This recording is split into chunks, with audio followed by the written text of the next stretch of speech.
The ACT Grazing Group was formed back in 2020, and the idea is to bring together the ACT rural community on a seasonal basis, so try to meet 4 times a year. And it's a really safe space for landowners to learn from each other, peer-to-peer learning. It is facilitated by Paul Hewitt, who also facilitates a Upper Lachlan Landcare Grazing Group, so well experienced at this. Paul Hewitt, we're having a day out with the ACT NRM Grazing Group just to show them farmers that are implementing the strategies and practices we talk about. Today we've got a little cattle breeding enterprise. I think it's 50 hectares, only a small place. They're right on board with these regen type of practices, so that should be interesting for these Canberra crew. And then we're going to a self-replacing sheep enterprise. We've been involved with the grazing group for about 6 years. We got invited to it and have found it really, really beneficial in terms of just giving us, I suppose, a broad process to move into this regenerative farm. We've found it something that it's really nice working with a group of people that are like-minded.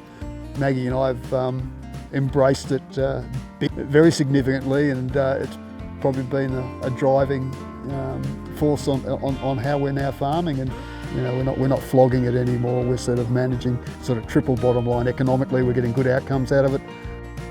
Oh, it's been so great.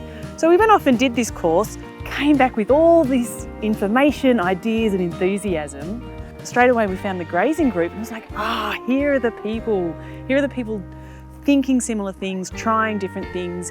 It's been so great to be able to bounce ideas off them and just to keep that enthusiasm and to not continually feel like the black sheep, the ones that are doing something different. Because you've got this other great bunch of people that are also doing similar things. And if people are coming into that group just starting to question their traditional grazing practices, it's so exciting to be able to help them along on that journey too.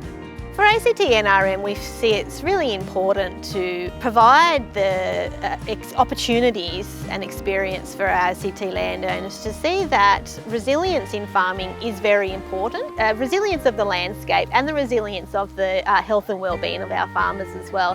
Making sure people are not feeling isolated and alone, and that change is okay, and there is a light at the end of the tunnel if you're struggling with changing your managing practices. Graze a third, knock a third over, leave a third, or even better, graze half and knock half over. And so essentially now we're not sort of dependent on just rainfall. And then the grass on the outside of the cage should look like the grass on the inside of the cage. It's been really great that there has been benefits for us in regards to those 3 E's that are often talked about. Environmentally, we're seeing changes. We're seeing more biodiversity. We're seeing water that can infiltrate into the soil and be used. We're seeing more microbial activity. We're seeing better incorporation of the leaf litter and the dung into the soil. Emotionally, it's been fantastic. We now have this, we're both on the same page with what we're doing with farming. We make sure that we leave space in our lives for the kids and for holidays and for fun and things like that. And the farm is making good money, so that's been great. My name's Kimberly King. My husband and I and our 2 boys regeneratively farm 1,200 acres in the ACT. I'm a first generation farmer, so we bought our property about 8 years ago, really so that our boys could grow up being farm kids with the benefit of living on the doorstep of the capital, Canberra, which is just a fantastic lifestyle. And joining groups like today's has just been a really, really valuable experience, both for the networks that it brings, but also the opportunity to get on farm with, on other people's farm and see what they're doing firsthand. So it's been really, really valuable. Well, it's great actually. I have a small farm, and so we do free-range eggs and small mob of sheep and horses and corn and a few cows and whatnot. And you often have farm visits where the farms are quite large. And when I looked at today's program and saw that both these farms were 50 hectares or somewhere around that, I thought, this is going to be really great. This will be something that, that's possible that I can do. The thing I really get out of these things is just is the level of interest that people have, and sort of the people. It's just really nice to have be able to, I suppose, share our experience and see a group of people who are keen to explore new ways. I think some of the most poignant questions are really probably about number of species of grass, how long you graze for, those sort of things. What our experience has been with the whole process. I've learned so much there today about the first farm we went to. Just their planning and their rotation takes a lot of stress out of if there's a possible drought, say, then you're ready for it, or what do you do if you've got too much feed on the ground. Or I was saying to someone, I actually am doing this, but it's in my head. So it's time to put it down on paper and then make future plans. And so these sorts of days actually give you more inspiration to do. We've engaged with the NRM team sort of throughout our whole farming journey over the last 8 years and have engaged with things like, tree planting, farm planning. We've recently been doing a whole farm plan through the farm business coaching program that was funded by the NRM. And so one of the things we've been looking at is really needing to change a lot of our paddock sizes just to get better grazing density. So to come here today and see firsthand how, the positive impact that's making has been, really, really valuable to know that we're absolutely going, in the right direction. I think what's also been interesting is that we've seen a lot of the really big benefits without massive financial investment. The main thing we did to start with was, instead of having 3 different types of farming enterprises going on, we brought it all back to one type of sheep, and we've got them all in one mob most of the year. So we've got about 26 paddocks, and they range from being sort of about 1 hectare to about 20 hectares. There's a lot of benefit you get from having that high density animal impact, a lot of animals in a small paddock, but you also get a lot of benefit from having that recovery period. So that's the benefit that we're seeing in the bigger paddocks.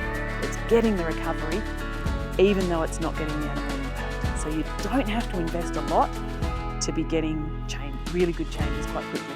I think one of the other messages, hopefully, that people got was that, one of the biggest steps with entering into any of these programs is actually sort of being open to change and open to new ways and new ideas of doing things. And if you start with an open mind, it's a lot easier than sort of being anchored to traditional ways of doing things.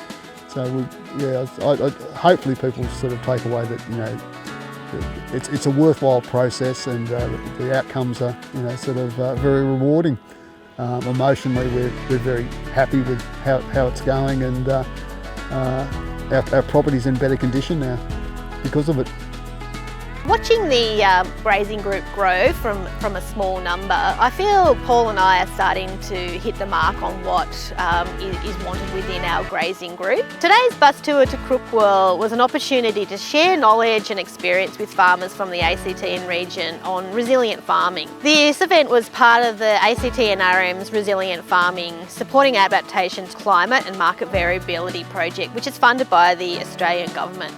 The project's in its 5th year and final year, and during the last 4.5 years, we've delivered a collaboration of peer-to-peer training, workshops and webinars on the latest science, tools and technology relevant to Canberra region to assist and support our farming community going forward into the future, and supporting adaptive farming going into the future. Going to plan some more, going to look at stocking rates, because I'm always afraid to overstock, because if there's a drought and you haven't got enough feed. But then what I saw today is just allowed, you can get rid of some of those fears. I think farming in Canberra is quite unique in the sense that for a lot of us, the farm isn't our primary income or our sort of day job. So having the opportunity through the grazing group to connect with others that are in a similar situation is always just really, really valuable. And I think when life gets, really busy, which, for many people it does, having that existing network and also the structure of the quarterly meetings and quarterly catch-ups just forces you to take a step back and to spend the time to sit and think about strategically all the things that, we should be doing on the farm. And the grazing group definitely helps us make time to do that.